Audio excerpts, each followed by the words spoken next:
Hi friends, Karthigai Deepam சீரியலோட ஒரு குட்டி review பற்றி தான் பார்க்க போகிறோம். இப்போ நம்ம தீபா கார்த்தியோட கல்யாணத்துக்குரிய வேலைப்பாடுகள் நடந்துட்டுருக்கு.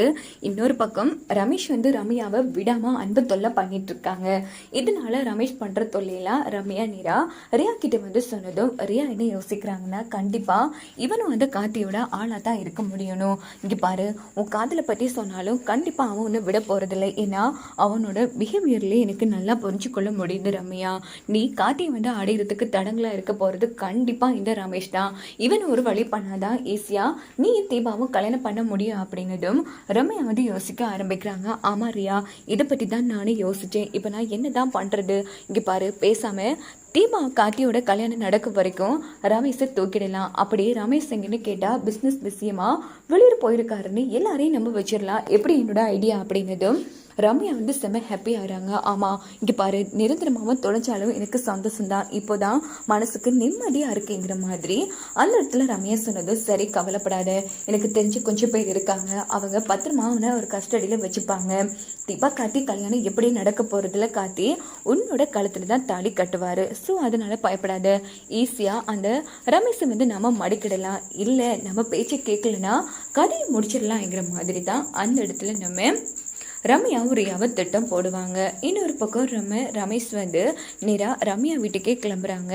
அப்போது ரம்யா ரமேஷ்க்கு ஃபோன் பண்ணுறாங்க. ஆஹா, என் தங்கம் தானா தேடி வருதே அப்படின்ட்டு.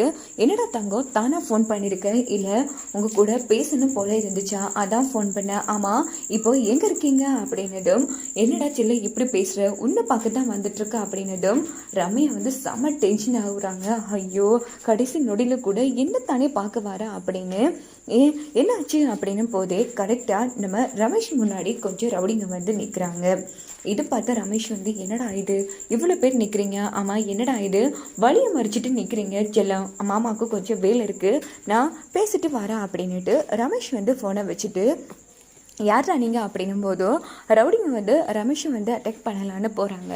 அங்கே பார்த்தோன்னா ரமேஷ் ஹீரோ மாதிரி கண்டிப்பாக எல்லா ரவுடிங்களையுமே வெளுத்து எடுத்துடுறாங்க அந்த இடத்துல. இதனால பார்த்தோன்னா நம்ம ரமேஷுக்கு அடித்த ரவுடிங்க எல்லாரையுமே ரமேஷ் ஓட விட்டு அதில் ஒரு ரவுடியை பிடிச்சிட்டான். சொல்லுங்கடா, யார் சொல்லி இப்படிலாம் பண்ணுறீங்க, என்ன உங்கள் ரம்யா மேம் சொன்னாங்களா என்ன தூக்க சொல்லி, சொல்லுங்கடா அப்படின்னதும், சார் அதெல்லாம் எங்களுக்கு தெரியாது சார், ஒரு மேடம் பணம் கொடுத்து இப்படிலாம் பண்ண சொன்னாங்க, நாங்கள் பண்ணோம், எங்களை விட்டுருங்க சார் அப்படின்னதும் ரமேஷ் விட்டுடுறாங்க.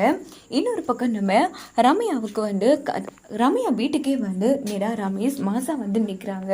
அங்கே பார்த்தோம்னா ரமேஷ் பார்த்து ரம்யா செம அதிர்ச்சியாகிறாங்க. என்னடா கொஞ்சம் பேரை விட்டு இவன் கதையை முடிக்கலான்னு பார்த்தா இவன் இப்படி தில்லா நிற்கிறானே, ஒன்றும் புரியலையே அப்படின்னு தான் கண்டிப்பாக நம்ம ரம்யா யோசிப்பாங்க. ஏய், நீ எப்படி இங்கே என்னடா செல்லம், நீடா பாசமா என்ன எங்கன்னு கேட்டேன், அதான் நீ நினைச்ச உடனே நான் கண் முன்னாடி நிற்பேன், அதுவும் நீ தானா ஃபோன் போட்டு என் கூட பேசணும்னு நினச்சிருக்கேன்னா கண்டிப்பாக என்ன பார்க்கணுன்னு தானே அர்த்தம். நீ நினச்சி நான் வரலனா என்னம்மா அப்புறம் நம்ம காதல் என்ன ஆகுறது அப்படின்னு தான் செம பஞ்செல்லாம் அடிப்பாங்க ரமேஷ்.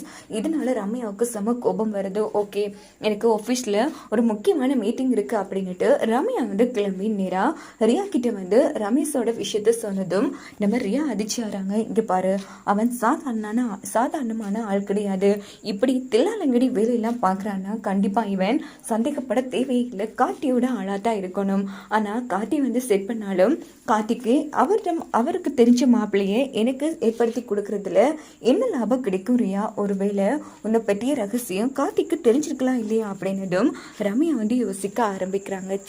இல்லை ரியா, அப்படி தெரிஞ்சிருந்தா இன்னொரு கண்டிப்பாக நான் கம்பி இணைத்திருந்திருப்பேன், தீபா கொண்டுனா அந்த கார்த்தி சும்மா இருக்க போகிறதில்ல அப்படின்னதும் ஆமாம்மா, நீ சொல்கிறதும் ஒரு வகையில் ஓகே தான், இருந்தாலும் கொஞ்சம் அந்த கல்யாணம் நல்லபடியாக நடக்கும் வரைக்கும் நீ எச்சரிக்கையாக இருக்கிறதா உனக்கு நல்லதுங்கிற மாதிரி ரியா நம்ம ரம்யா கிட்ட சொல்லுவாங்க.